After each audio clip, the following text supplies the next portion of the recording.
Engineer साहब का अक्सर ये गिला होता है कि उनकी बात को आउट ऑफ कॉन्टेक्स्ट लिया जाता है। उनका कहने का कुछ और मतलब होता है, उनकी बात का कुछ और मतलब लिया जाता है और उस पे क्लिप्स काटे जाते हैं और उनको बदनाम किया जाता है। मैंने ये इनकी वीडियो खोली है, पूरी वीडियो को चलाऊँगा और उसको फिर आपने फ़ैसला करना है कि इनकी बात को आउट ऑफ कॉन्टेक्स्ट लिया जाता है या बिल्कुल सही लिया जाता है। तो चलें वीडियो को देखते हैं और फिर देखते हैं कि भाई आउट ऑफ कॉन्टेक्स्ट वाली इनकी जो बात है वो कितनी ठीक है और कितनी गलत है। एक मोटिवेशनल स्पीकर था, उसने मौलवियों का फ्रंट मैन, उसने मासूम सी शक्ल बना के कहा कि मेरा तो दिल करता है मैं आज जाके फलस्तीन शहीद हो जाऊं, लेकिन पाकिस्तान के पासपोर्ट पे कोई इसराइल जा नहीं सकता। तो मैं आपसे आपको गवाह बनाना चाहता हूं कि आप रसूलुल्लाह से ये हमारी शिकायत न कीजिएगा कि हमने फ़लस्तीनियों को छोड़ दिया था। हम मजबूर हैं कि हम जा नहीं सकते। हमारी हुकूमत अगर फॉर्मल आर्मी नहीं भेज सकती ना, हमें अलाउ कर देती है, हम जाएंगे। क्यों नहीं जाएंगे भाई? अर्जुल जहाद है, ईमान है हमारा, अंबिया की धरती है। कुछ दिनों बाद अल्लाह ताला ने उसे नंगा कर दिया, उसका नीदरलैंड का पासपोर्ट निकल आया अपना, उसके पास नेशनैलिटी है नीदरलैंड की, यानी कि हॉलैंड, पुराना नाम नीदरलैंड, जो यूरोपियन यूनियन में है। तो यूरोपियन यूनियन के मुल्क का जिसके पास नेशनैलिटी या पासपोर्ट हो, वो तो भाई आज इसराइल जा सकता है। तो अब क्या उनके मानने वालों का काम नहीं है कि उनसे पूछें कि भाई जाओ ना इसराइल, क्यों नहीं जा रहे हो? आप, if I take the liberty to ask, आप ड्यूल नेशनल भी हैं? जी जी, आई एम। अच्छा, तो कौन से मुल्क की नेशनलिटी आप? नेदरलैंड्स। अच्छा, नीदरलैंड्स की। ये लोग भी कहते हैं यूके की नेशनलिटी लेके फिर वो वही मैंने पूछना था। क्योंकि तुमने खुद कहा था कि मैं तो जा नहीं सकता वरना मैं चला जाता। तो भाई अच्छा, इनका ये क्लेम है कि इनकी बात को आउट ऑफ कॉन्टेक्स्ट लिया जाता है, वीडियोज़ में से क्लिप काटे जाते हैं और उसको आउट ऑफ कॉन्टेक्स्ट लेके उस पे बात कुछ होती है और उसको जोड़-तोड़ के कुछ मतलब बना दिया जाता है, इनका ये क्लेम था। अच्छा, लेकिन ये खुद भी वही काम कर रहे हैं। कैसर भाई की एक वीडियो इन्होंने ली, उसमें उन्होंने कुछ बात की है, उसकी पूरी बात इन्होंने नहीं चलाई। दूसरी वीडियो ली, वो किसी और उसमें से वीडियो में से ली, दोनों को मर्ज करके वीडियो भी यहाँ पे चला दी और दूसरा जो है ना उस पे एक बयानिया भी बना दिया। पहली बात तो ये है कि कैसर भाई का शुरू से यही मौक़िफ़ है कि भाई आर्मी को जाना चाहिए वहाँ पे, हुकूमत को एक्शन लेना चाहिए, आर्मीज़ को वहाँ पे भेजना चाहिए और अगर नहीं भेजती तो भाई हमें तैयार करके भेज दो। और जज़्बात में इस तरह की बातें बंदा करता है कि भाई, और हर मुसलमान के दिल में इस तरह का दर्द पाया जाता है और वो ये बात करते हैं। और अगर करते हैं तो इसमें कोई ऐसी गलत बात नहीं है, बिल्कुल ठीक बात करते हैं। अगर कल को आर्मी अलाउ करती है, आर्मी कहती है कि भाई हमें लोगों की ज़रूरत है, तो अल्हम्दुलिल्लाह हमें इस चीज़ पे फ़ख्र है कि यहीं से पाकिस्तानी ही होंगे जो जाके वॉलंटियर करेंगे कि भाई हम जाने के लिए तैयार हैं। यही पाकिस्तानी होंगे, यही कैसर अहमद राजा होंगे, यही आम लोग होंगे जो वॉलंटियर करेंगे, भाई हम जाने के लिए तैयार हैं। तो इसमें कोई ऐसी बात नहीं थी। बाकी दूसरी बात जो पासपोर्ट की है, बहुत से लोगों के पास होती है, डुअल नेशनैलिटी होती है और उसमें डुअल नेशनैलिटी आपको ये अलाउ नहीं करती कि भाई आप डुअल नेशनैलिटी पे आप असला लेके जाओ और वहाँ पे जाके ना आप हथियार उठा के आप वहाँ पे जिस मुल्क में भी जा रहे हो वहाँ पे आपको जो करना है करने लग जाओ। वहाँ पे आप जा सकते हो, एज़ अ विज़िटर जा सकते हो। विज़िटर अगर जाओगे तो आप क्या कर लोगे? आप कुछ भी नहीं कर सकते, आपके पास कुछ ऐसा होगा नहीं, आप वहाँ पे कुछ भी नहीं कर सकते। तो ये आउट ऑफ कॉन्टेक्स्ट की बात करते हैं और खुद आउट ऑफ कॉन्टेक्स्ट लेके जा रहे हैं चीज़ों को। भाई तुम्हारा पासपोर्ट तो इंजीनियर साहब ने अरेंज कर दिया है। अच्छा, थोड़े से मस्खरे भी हैं ये, इनको वैसे थिएटर में भी होना चाहिए था। ये जो मस्खरे आजकल मस्खरों का भी चल रहा है, जो भांड मिरासी होते हैं उनको भी बहुत इज़्ज़त दी जाती है हमारे माशरे में। और वो आजकल एक प्रोग्राम चल रहा है उज़्मा बुखारी साहिबा का और वो इन भाड़ मिरासियों को लेके बैठी हुई हैं। पहले तो उन्होंने बहुत अच्छा काम किया और उन पे छापे-वापे मारे और ऐसे लग रहा था कि बंद कर देंगी ये थिएटर। अब वो उनको बिठा के और उनको अ, अदाकार और पता नहीं क्या-क्या उनको लक़ब दे रही हैं कि आप तो हमारे माशरे का फ़ख़्र हैं और ये हैं और वो हैं, जबकि माशरे का गंद हैं वो लोग। तो ख़ैर ये भी उसी तरह की हरकतें करते हैं बीच-बीच में। जाओ, क्यों नहीं जा रहे हो? ठीक है, ये सिर्फ मेरे भाई आप लोगों का खून करवाते हैं। तकी उस्मानी साहब के बारे में जो शेर अफजल मरवत ने कहा, क्या वो गलत का है? होना चाहिए था। अच्छा, खून गरमाते हैं, तो पहले हम देख लेते हैं कि भाई खून गरमाने वाली बात क्या गलत है? अगर हमारी आइडियोलॉजी है जिहाद के हवाले से या किसी भी ऐसे मामले के हवाले से जो इस्लाम में हमारा फ़र्ज़ बनता है और वो इम्प्लीमेंट उस पे हम कर रहे हैं या नहीं कर रहे हैं। तो क्या उस पे खून नहीं गरमाना चाहिए? उसके हवाले से उस जज़्बे को जगाना नहीं चाहिए? उस जज़्बे को कायम नहीं रखना चाहिए कि जब भी ऐसा कोई मौका आए, हमारे जो लोग हैं, उनको ये नई चीज़ ना लगे, उनके उनके दिल में इसके लिए कोई अहमियत ही ना हो। उनके लिए जज़्बा होगा, उनको अगर अभी से उनका जज़्बा नहीं बनाया जाएगा और मतलब पहले से उनको ये चीज़ें नहीं बताई जाएँगी, तो उनका जज़्बा कहाँ से बनेगा? वो तो उनके लिए तो फिर आप ये कोई नॉर्मल बात होगी, उनको तो पता ही नहीं होगा, उस एक चीज़ की अहमियत का पता नहीं होगा, तो वो उसपे किस तरह से उसपे जब सिचुएशन आएगी तो किस तरह से उसपे उस तरह से इम्प्लीमेंट करेंगे जिस तरह से करना चाहिए। था शेर अफजल मरवत साहब को झूठा साबित करते हैं तकी उस्मानी साहब, उसी शाम को वीडियो बनाते हैं कि देखो मैं अपनी ये गाड़ियां बेच रहा हूं और ये मैं गजा के मुसलमानों को पाकिस्तान से रवाना कर रहा हूं, ये लो आ जाओ आके देख लो। इसकी बजाय लोग कह रहे हैं जी एक आलम दीन की तौहीन कर दी।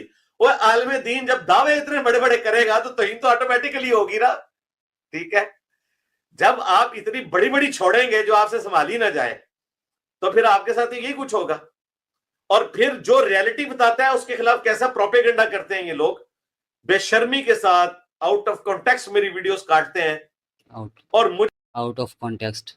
अभी तो खैर इन्होंने मुफ्ती तकी उस्मानी की भी जो बात की है वो भी आउट ऑफ कॉन्टेक्स्ट है।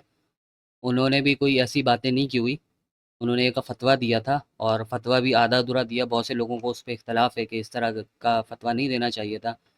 वो भी यही कहते हैं कि भाई आर्मीज़ को जाना चाहिए, आर्मीज़ के हवाले से उन्होंने फ़तवा दिया, उन्होंने ये नहीं कहा कि मैं चला जाऊँगा या मैं लोगों को भेजूँगा। तो ये हुकूमतों का काम होता है और आप हुकूमतों के आप खिलाफत के भी खिलाफ हैं। आप जब खिलाफत की आपसे बात होती है तो आपका आगे से ये बयानिया आता है कि भाई कौन से फ़िरके की खिलाफत? ये अगर खिलाफत होती जिसके आप खिलाफ हैं, ये वाला मौका नहीं आता है, ये सोचना ना पड़ता किसी को।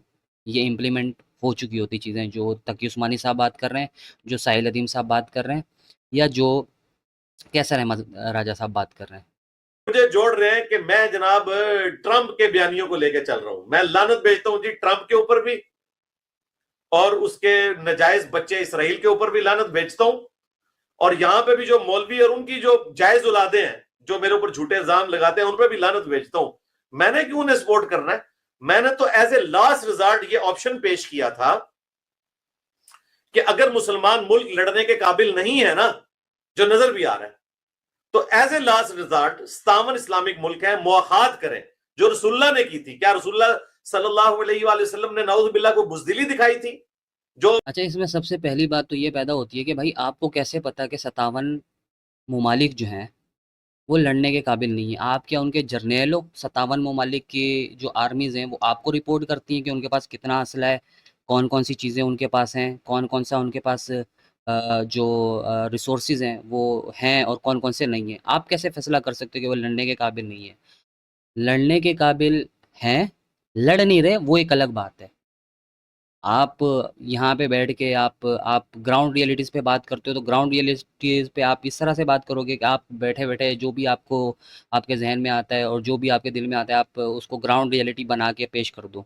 आपको क्या पता है कि पाकिस्तान के पास कौन-कौन सा असला है या दूसरे ममालिक के पास कौन-कौन सा असला है।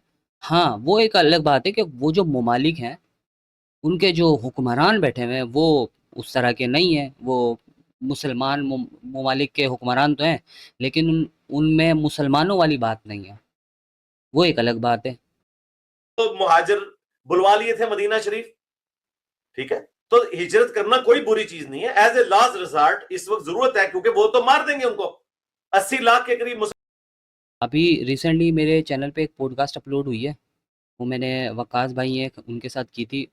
इनके बयानिए का उस पे बहुत अच्छे से जवाब दिया गया है कि ये किस तरह से इसको गलत एंगल दे के वो हिजरत को और इस हिजरत को कंपेयर कर रहे हैं और इसको जो है ना जस्टिफाई कर रहे हैं कि भाई ये हो सकता है और इस तरह से होना चाहिए। तो वो पॉडकास्ट देखें, ये वाली चीज़ें आपको क्लियर हो जाएँगी। इसमें बहुत सारी मतलब इनके हवाले से ऑलमोस्ट इनके जितने भी बयानी है उस पे बात की गई है उस पे। मुसलमान है।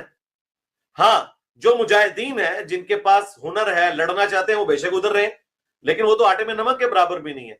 लेकिन बच्चों को, औरतों को तो ढालना ना बनाया जाए, इनको तो ह्यूमन शील्ड के तौर पे यूज ना किया जाए। देख ले जो अब ये इनका जुमला आपने खुद सुना होगा, ठीक है। अब इस पे कोई बात करता है तो ये बोलेंगे कि भाई आउट ऑफ कॉन्टेक्स्ट, और बोल भी रहे हैं। इनकी बात तो हर बात को, इनकी कोई भी इनकी बात होती है वो आउट ऑफ कॉन्टेक्स्ट ली जाती है। अभी इनका कहने का मतलब ये है कि वहाँ पे जो मुजाहिदीन है वो औरतों और बच्चों को शील्ड के तौर पे इस्तेमाल कर रहे हैं, ढाल के तौर पे इस्तेमाल कर रहे हैं। इन्होंने, इनका अपना जुमला है, इसको दोबारा मैं थोड़ा सा पीछे करता हूँ, दोबारा भी सुन लें। 80 लाख के करीब मुसलमान है। हाँ, जो मुजाहिदीन है जिनके पास हुनर है, लड़ना चाहते हैं, वो बेशक उधर रहे, लेकिन वो तो आटे में नमक के बराबर भी नहीं है। लेकिन बच्चों को, औरतों को तो ढालना ना बनाया जाए, इनको तो ह्यूमन शील्ड के तौर पे यूज ना किया जाए। देख ले जो फलस्तीन के प्रागजीन कैंप, ये एज इट इज़ इसराइल का बयानिया है। इसराइल भी यही बात कर रहा है कि भाई वहाँ पे जो मुजाहिदीन है वो बच्चों और औरतों को ह्यूमन शील्ड के तौर पे इस्तेमाल कर रहे हैं, और हम जब उनके खिलाफ कुछ करते हैं तो उसमें बच्चों और औरतों को भी नुकसान होता है, तो हम क्या कर सकते हैं। उनका भी यही बयानिया है। थे उसमें 30 नस्लें उनकी जवान हो चुकी हैं। जो 48 और 67 के निकले में, वो आज तक वापस नहीं आ सके। तो मुझे बताएं, ये गजा के लोग बेचारे कैसे वापस आएंगे, क्योंकि वो इस वक्त ताकतवर हैं। और यहां मैं देख रहा हूं एक बंदे ने जनाब वो वीडियो बनाई हुई है कि अगर पाकिस्तान और इसराइल की जंग हो जाए तो कौन सा मुल्क जीतेगा। और भाई पाकिस्तान और इसराइल की अगर जंग हो ना, और भाई वो ताकतवर नहीं है, मुसलमान हुक्मरान उस तरह के नहीं है जिस तरह के होने चाहिए। अगर ताकत देखी जाए तो मुसलमानों के पास बहुत ज़्यादा ताकत है। वो अलग बात है कि वो टुकड़ों में बटे हुए हैं। दुनिया में और कोई दूसरा मुल्क ना हो जो इसराइल को सपोर्ट करे, फिर तो पाकिस्तान जीत जाएगा। लेकिन इन बेवकूफों को कौन समझाए कि इसराइल अकेला मुल्क नहीं है, 50 के करीब नेटो के ममालिक उसमें शामिल हैं। और मैं आज आपको प्रिडिक्ट कर रहा हूं कि अगर खुदा न खास्ता ये जंग हो तो तुर्की जो है वो पाकिस्तान के साथ खड़ा नहीं होगा। तुर्की की फौज पाकिस्तान के खिलाफ लड़ेगी नेटो में। पहली बात तो ये है कि इसराइल नेटो का हिस्सा नहीं है। दूसरी बात कि अमेरिका इसराइल का पपेट है और नेटो पे उसका इन्फ्लुएंस है। चलें मान लेते हैं कि भाई वो ममालिक जो है ना इसका, इसराइल का साथ देंगे। तो आप ये कैसे अभी से मान रहे हैं कि अभी इस तरह का कोई मामला हुआ नहीं है। आप ये तो मान रहे हैं कि वो वाले जो ममालिक हैं वो साथ देना शुरू कर देंगे इसराइल का, वो साथ देंगे। तो आप ये कैसे मान रहे हैं कि अगर यहाँ पे इस तरह के मामलात होते हैं पाकिस्तान का कोई मुल्क साथ नहीं देगा, पाकिस्तान अकेला हो जाएगा? ये कैसे? आप पाकिस्तान को बिल्कुल अकेला कर रहे हो और बिल्कुल आप समझ रहे हो कि यहाँ पे इसका पाकिस्तान का कोई साथ नहीं देगा, और वहाँ पे आपने सारे जो उसके साथ जुड़े हुए भी नहीं है, नेटो का कोई ताल्लुक नहीं है इसराइल के साथ, आप नेटो को तो मिला रहे हो इसराइल के साथ, और यहाँ पे मुसलमानों को आप किसी मुल्क को नहीं मिला रहे। आप ये एक ख्वाहिश भी नहीं कर रहे कि कोई मुस्लिम ममालिक जो है ना आके इसके साथ जुड़ सकता है या जुड़ जाए। अब ये वाली बात भी आपकी आउट ऑफ कॉन्टेक्स्ट हो जाएगी। अगर इसको कोई आपको रिबटल देगा इस पे, तो ये भी आपकी आउट ऑफ कॉन्टेक्स्ट हो जाएगी बात। होते हुए आज भी नेटो में सबसे ज्यादा फौज तुर्की की है। तो फिर मैं पूछूंगा भी मुसलमानों का लीडर, एक लीडर तो यहां डयाला में बांधा है, दूसरा लीडर जो तैयब अर्दगान है वो पाकिस्तान के खिलाफ लड़ रहा होगा। वो आपके मुताबिक होंगे मुसलमानों के लीडर, लेकिन हर मुसलमान उनको लीडर नहीं समझता। हाँ, हैं ऐसे लोग हैं जो उनको समझते हैं, लेकिन हर मुसलमान नहीं समझता। सिर्फ आप अक्ले कुल नहीं है जो चीज़ों को देख लेते हैं सही तरीके से, और बाकी सारे यहाँ पे जितने भी पाकिस्तानी हैं या मुसलमान हैं वो गधे हैं। ऐसा नहीं है। क्योंकि उनका मुआहदा है नेटो के साथ। तो तैयब अर्दगान को क्यों नहीं कहते कि वो नेटो से अलहदगी का ऐलान कर दे और इसराइल का बाइकाट कर दे? नहीं कर सकते भाई। ये सारे सिर्फ जज्बाती तकरीरें कर सकते हैं। ग्राउंड रियलिटी ये है कि पाकिस्तान अगर आज जंग लड़ता है, वो जंग इसराइल के खिलाफ नहीं होगी, वो जंग अमेरिका के खिलाफ होगी, वो ग्रेट ब्रिटेन के खिलाफ होगी, वो फ्रांस के खिलाफ होगी, वो नेटो के 50 के करीब मुल्कों के खिलाफ होगी, जिसमें कम से कम 2 इस्लामिक मुल्क तो हैं, अल्बानिया और तुर्की। ठीक है, तो मुझे बताएं अकेला पाकिस्तान लड़ सकता है? अब वहाँ पे जब बात आई तो सारों को जोड़ के रख दिया है वहाँ पे, ठीक है, सबको इकट्ठा कर दिया है, जबकि बहुत इख्तलाफात हैं उन लोगों के भी आपस में। ट्रंप के आने के बाद नेटो ममालिक के भी बहुत सारे इख्तलाफात हो गए इनके साथ, ठीक है। लेकिन उसके बावजूद भी इंजीनियर साहब ने उन सबको एक टेबल पे ला के बिठा दिया है कि भाई ये एक टेबल पे बैठ के साथ खाना खाएंगे और साथ ही सारे काम करेंगे। लेकिन अगर मुसलमानों का इस तरह का कोई मामला होता है, ठीक है, यहाँ पे फ़लस्तीन वाले मामले पे बहुत सारी कमज़ोरियाँ, बहुत सारे मामलात हैं, लेकिन अगर कोई और ऐसा मामला होता है, पाकिस्तान के साथ होता है, पाकिस्तान इस तरह की कोई चीज़ करता है, पाकिस्तान के साथ कोई नहीं आएगा। ना अफ़गानिस्तान आएगा, ना ईरान आएगा, ना कोई और मुल्क आएगा। सिर्फ़ जो है ना वो उन लोगों का इत्तेहाद है, सही है, उन लोगों के अंदर जज़्बात भी हैं और उन लोगों के अंदर इत्तेहाद भी है और मुसलमानों के अंदर ऐसी कोई चीज़ नहीं है और ना ऐसी हो सकती है। अभी नहीं है, लेकिन हो भी नहीं सकती। हम 25 की 25 करोड़ अवाम को भी फौजी बना लेना, तब भी हम उनके साथ नहीं लड़ सकते। अब जो बातें इनको हम रियलिटी के तौर पे बताते हैं, ये कहते हैं जी बुजदिली है, तो जाओ ना यार, जाते क्यों नहीं हो? ठीक है, कोई भी नहीं इनमें से जा रहा। जब तुमने भी व्लॉग बनाने हैं और मैंने भी यूट्यूब के ऊपर रियलिस्टिक पिक्चर लोगों के सामने रखनी है, तो तुम में और मैं आप जो ग्राउंड रियलिटीज़ रख रहे हो, वो बुज़दिलों वाली ग्राउंड रियलिटी है। दूसरी साइड पे वो ना तो लोगों को बुज़दिल कर रहे हैं, बल्कि उनका जज़्बा उसी तरह से कायम रख रहे हैं, जिस तरह से रखना चाहिए। अगर किसी भी वक़्त ज़रूरत होती है, तो उन लोगों की जो एक-एक जुमला, एक-एक लफ्ज़ है, वो काम आएगा। मेरे में फर्क क्या रह गया?